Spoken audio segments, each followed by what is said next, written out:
Imagine this. It is game day. You are suiting up in the locker room, your cleats laced tight, your helmet sitting on the bench beside you. You have spent all week watching film. You have run every blitz package your coordinator could dream up.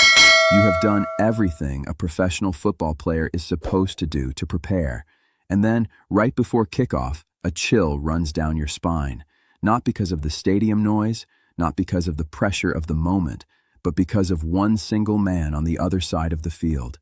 A man whose very existence on that grass means you are about to endure 60 minutes of physical and psychological warfare, the likes of which most human beings will never experience in their entire lives. Welcome, everybody.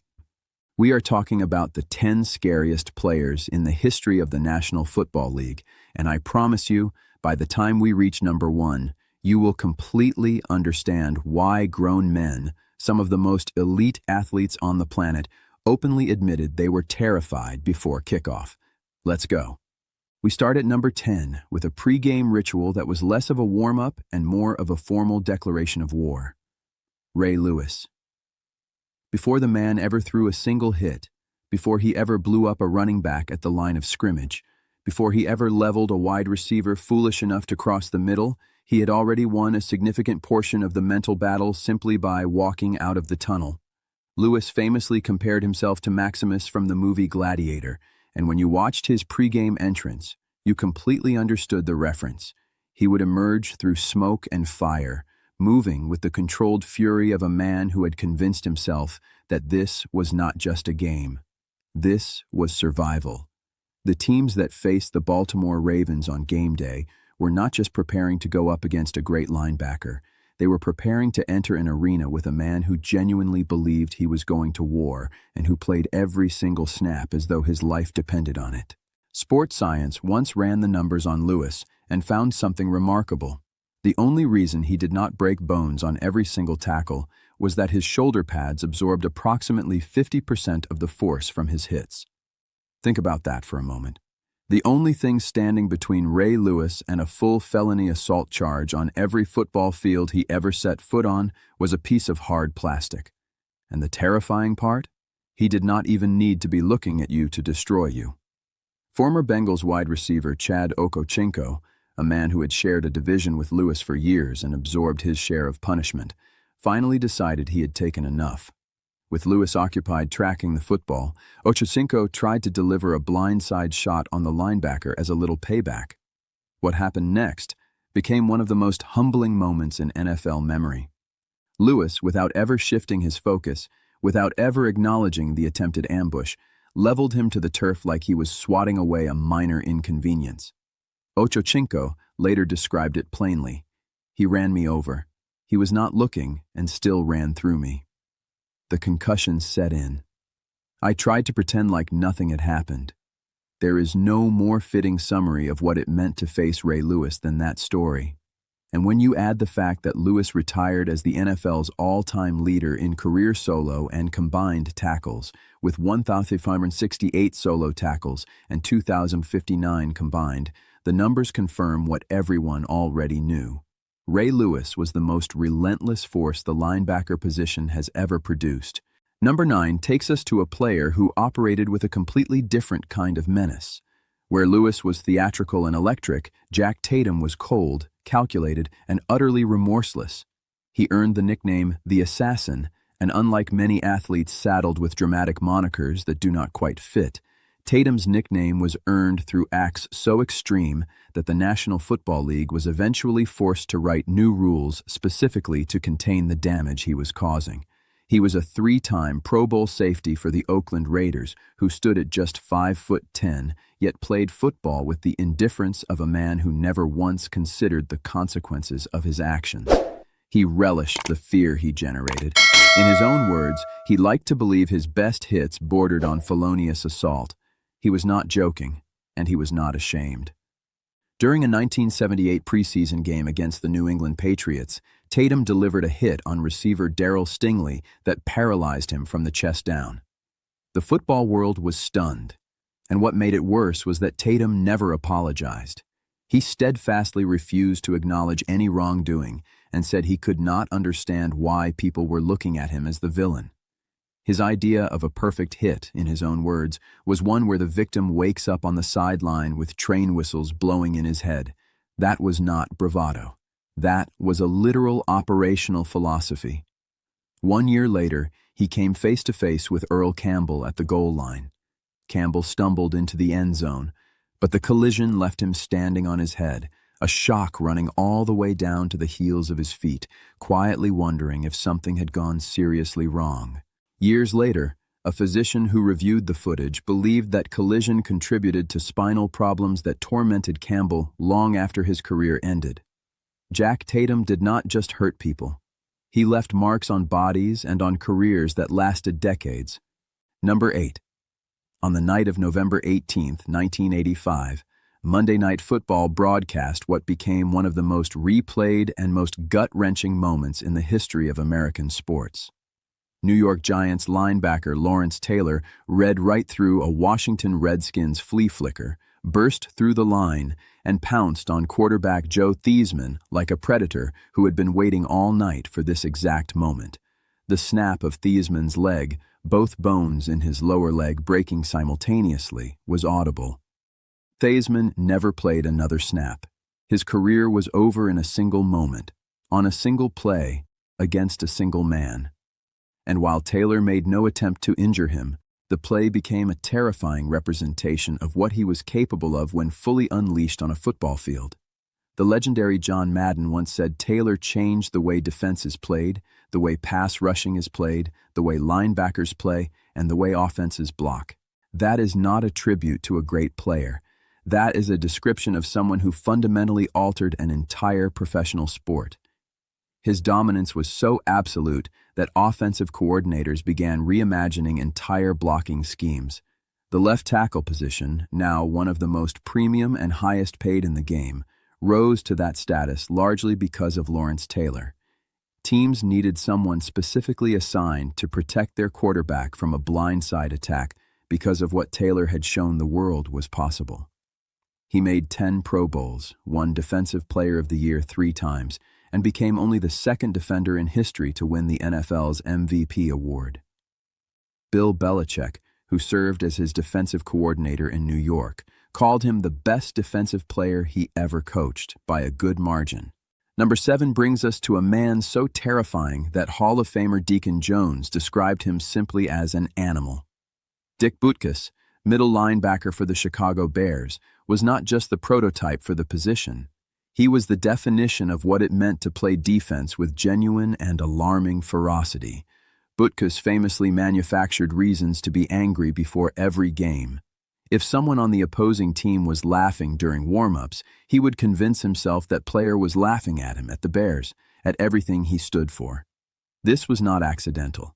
This was a deliberate psychological system, and it worked with a consistency that terrified everyone who ever lined up across from him. He won the Defensive Player of the Year award in a season where his team won exactly 1 game, which is perhaps the single most absurd individual performance in the history of football. But the statistics will never fully capture what it felt like to face Butkus. Former Packers running back MacArthur Lane once said that given the choice, he would rather go one-on-one with a grizzly bear. He said he prayed he could get up every time Butkus hit him. Deacon Jones put it plainly. Every time Butkus hit you, he was trying to put you in the cemetery.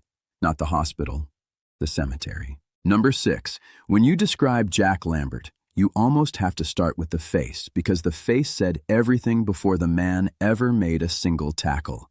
The Pittsburgh Steelers middle linebacker was missing his 4 upper front teeth, and his toothless, slobbering snarl was the first thing young quarterback John Elway encountered in his NFL career when he faced the Steelers.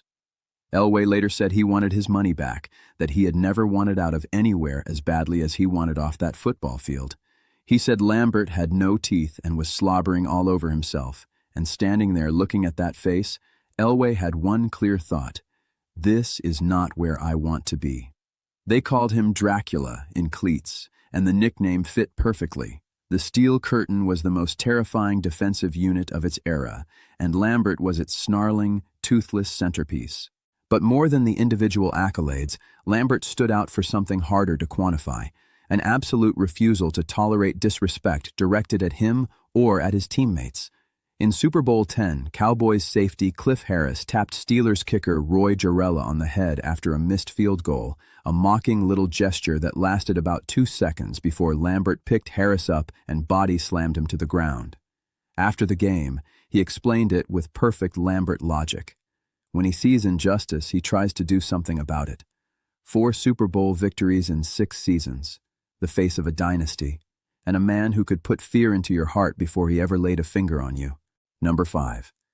Dick Night Train Lane was never supposed to be in this conversation at all.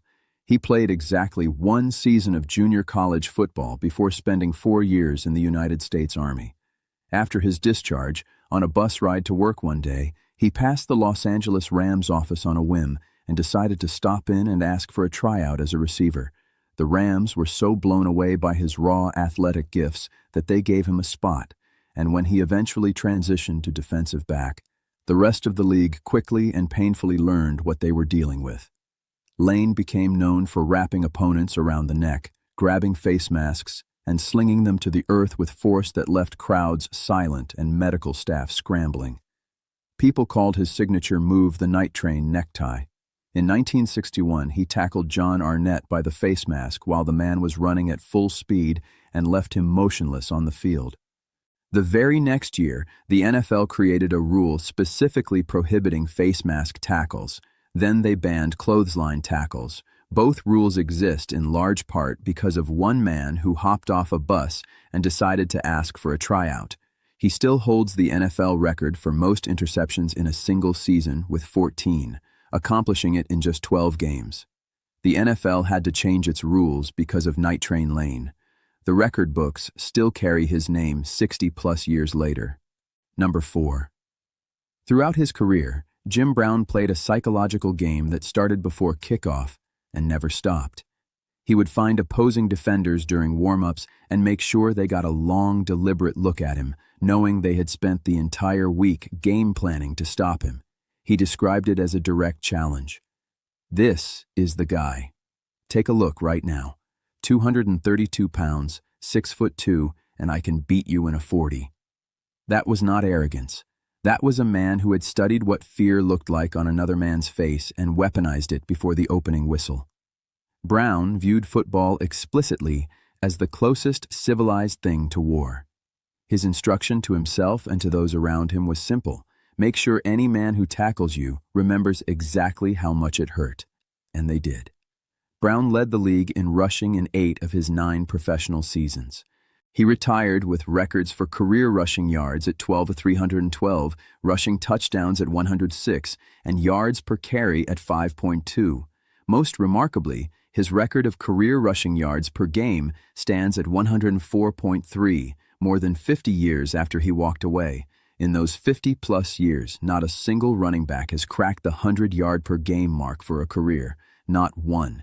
He ran angry, he ran hard, and he made absolutely certain you felt it long after the final whistle. Number 3. James Harrison's path to becoming one of the most feared players in the sport is the kind of story that sounds too good to be true, which makes it all the more remarkable. He was undersized. He was undrafted. He was released 3 different times as a rookie. 3 times professional football told him he was not good enough, and 3 times Harrison used that rejection as fuel for a fire that eventually burned so hot the NFL fined him hundreds of thousands of dollars for what he did to opposing players on Sunday afternoons. His workout videos went viral not because they were impressive, but because they were genuinely alarming, featuring 675-pound hip thrusts, hang cleans, and 800-pound sled pushes. This was a man who refused to let his body age and refused to let his viciousness fade. Harrison was transparent about his objectives on the field. His goal when tackling someone was to put them out of the game. In a single 2010 game against the Cleveland Browns, he knocked out 2 different wide receivers. He later reflected on the fine he received for his hit on Muhammad Massaquoi, reportedly $75,000, and said that if he had known how large the fine was going to be, he would have hit him with everything he had instead of just 50%. That is not an athlete slowed down by league discipline. That is a man who calculated the cost and decided the punishment was too cheap. Harrison played until he was 39 years old, still capable of ruining a wide receiver's afternoon, turning every rejection he ever received into ammunition. Number 2. Reggie White was not supposed to be scary in the traditional sense. He was a devout Christian, famously warm and generous off the field, a man known to sing hymns on the sideline between defensive series. And then the ball was snapped. Former Eagles wide receiver Mike Quick described watching White handle a 320-pound offensive lineman the way a normal person might pick up a piece of furniture and toss it aside. He said he had never seen anything like it in his life. Herm Edwards, who played alongside White in Philadelphia, said he had never seen anyone that big and that strong who could move that fast, describing him as so explosive that he drove blockers back as if they were on roller skates. 6'5", 300 pounds, with the lateral quickness of a much smaller man and the burst of an elite pass rusher who had never carried an ounce of excess weight. His signature hump move overpowered offensive linemen with sheer strength before he shed the block and closed on the quarterback, and for a significant portion of his career, no one in professional football had a reliable answer for it. He retired as the NFL's all-time sack leader with 198 sacks. Former Eagles linebacker Gary Cobb said he never saw the kind of fear in the eyes of offensive linemen the way they were afraid of blocking Reggie White, a gentle, God-fearing man who became the single most unblockable force in the history of defensive line play. The combination of those two things made him something genuinely unique in the history of the sport. And now, number 1, Earl Campbell, 5'11", 244 pounds, 36-inch thighs, 4.6 speed. The Houston Oilers equipment manager famously joked that the team ordered thigh pads in 4 sizes: small, medium, large, and Earl Campbell. His dimensions should not have allowed the kind of speed he possessed. His speed should not have been housed inside that frame. And yet there he was, carrying the ball with a combination of raw power and quickness that left defenders with a genuinely impossible choice: hit him low and risk him stumbling forward for extra yards, or meet him head-on and accept whatever physical consequences came with that decision. As a rookie, Campbell met Rams All-Pro linebacker Isaiah Robertson in the hole on a direct collision. Robertson ended up flat on his back. Campbell kept going, shed another tackler who held on long enough only to end up with nothing but a torn piece of jersey, and continued his charge forward.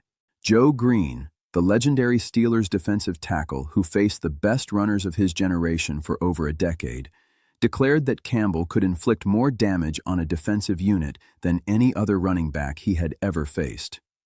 Former Cowboys safety Cliff Harris said that after a game against Campbell, you had to sit in a tub of Epsom salts just to recover from the beating. And yet, despite delivering that level of punishment game in and game out, Campbell missed only 6 games due to injury in his entire career, a testament to a level of physical toughness that was almost supernatural. He was the Offensive Player of the Year in each of his first 3 NFL seasons. He led the league in rushing yards and touchdowns in back-to-back seasons, and Jack Tatum hit him so hard that Campbell later believed it contributed to spinal damage, yet Campbell kept coming back, kept running, and kept breaking people. The NFL has seen a century's worth of great players, but the 10 men on this list occupy a different category entirely. They did not just play football, they weaponized it. Ray Lewis terrorized you before the opening whistle. Jack Tatum paralyzed without apology. Lawrence Taylor rewrote the rulebook and ended a man's career in a single moment. Dick Butkus manufactured rage and directed it at anyone who dared carry the football. Jack Lambert frightened rookie quarterbacks with nothing more than a toothless grin. Night Train Lane forced the league to change its own rulebook twice. Jim Brown made the record books reflect his dominance for half a century and counting.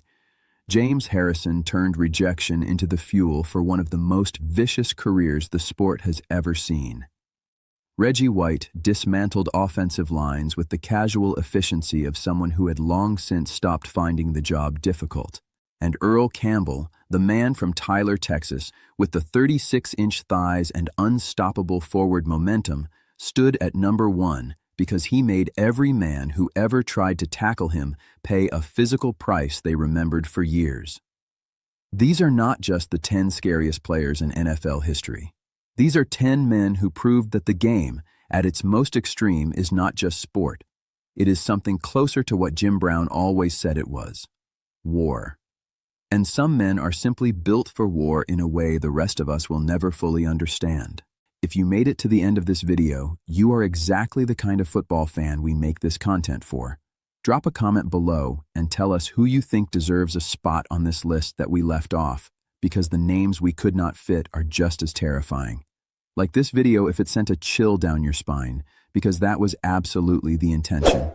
And subscribe to the channel right now so you never miss what we drop next. We are just getting started, and the stories only get bigger from here.